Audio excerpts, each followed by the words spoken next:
Knuffle Bunny Free, An Unexpected Diversion by Willems.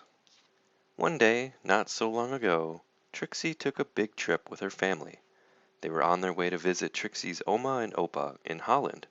Holland is far away, so that meant taking a taxi to the airport, waiting in line, watching Knuffle Bunny go through the big machine, waiting some more, and finally getting onto a real airplane.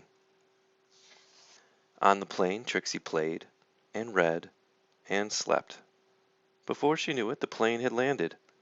Trixie and her family left the airport and got on a train to go to Oma and Opa's house. Oma and Opa were so happy to see Trixie. Soon Oma and Trixie were drinking cold glasses of chocolate milk in the garden. Suddenly, Trixie realized something. Trixie didn't tell her daddy that Knuffle Bunny was gone. She didn't have to. Trixie's daddy called the airline and asked them to look for Knuffle Bunny on the plane. But the plane had left for China. China is very far away. Trixie's mommy hugged her and asked her to be brave. Trixie's daddy told the story of when he was a little boy and said goodbye to his special lammy.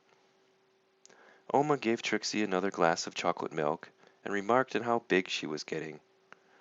Trixie understood. She was getting bigger, even if she wished she wasn't. The next morning, Trixie tried to enjoy going to the cafe, and the swings in the playground, and the carnival that was in town. And while the whole week was filled with fun things like eating French fries on the street, visiting real windmills, and feeding the ducks, Trixie was still sad. She missed her Knuffle Bunny. Oma and Opa understood. Oma and Opa had a plan. That night they had a surprise for Trixie, a brand new top-of-the-line Funny Bunny One-E doll Extreme. It could walk. It could speak. Ik kan spreken, in Dutch. It could dance. It can dansen. But it couldn't make Trixie feel any better. Trixie was sure that she wouldn't be able to sleep another night in a strange bed without her Knuffle Bunny. But before she knew it, she was dreaming. She dreamed of Knuffle Bunny and all the places he would visit. She dreamed of all the children Knuffle Bunny would meet. She dreamed of how Knuffle Bunny would make them feel better. The next morning, Trixie felt better. Trixie had a big breakfast. She played with Oma on the playground swings. She even tried a sip of Opa's coffee at the cafe. It was a great day. Before she knew it, the trip was over and it was time to go home. Trixie hugged Oma and Opa as hard as she could. Then Trixie and her family got back onto the train and back onto the plane and listened to the crying baby as the plane lifted off.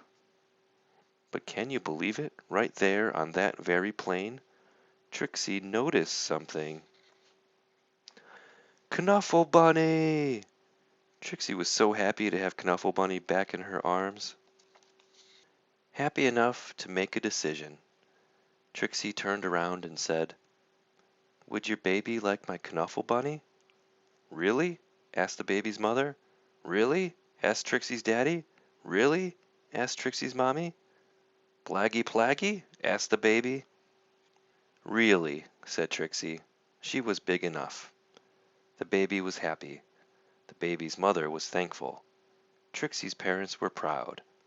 And the other passengers were very relieved.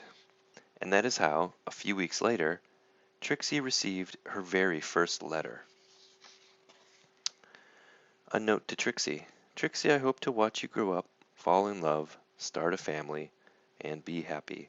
And I hope that one day, many years from now, you will receive a package. From an old pen pal. Love, Daddy.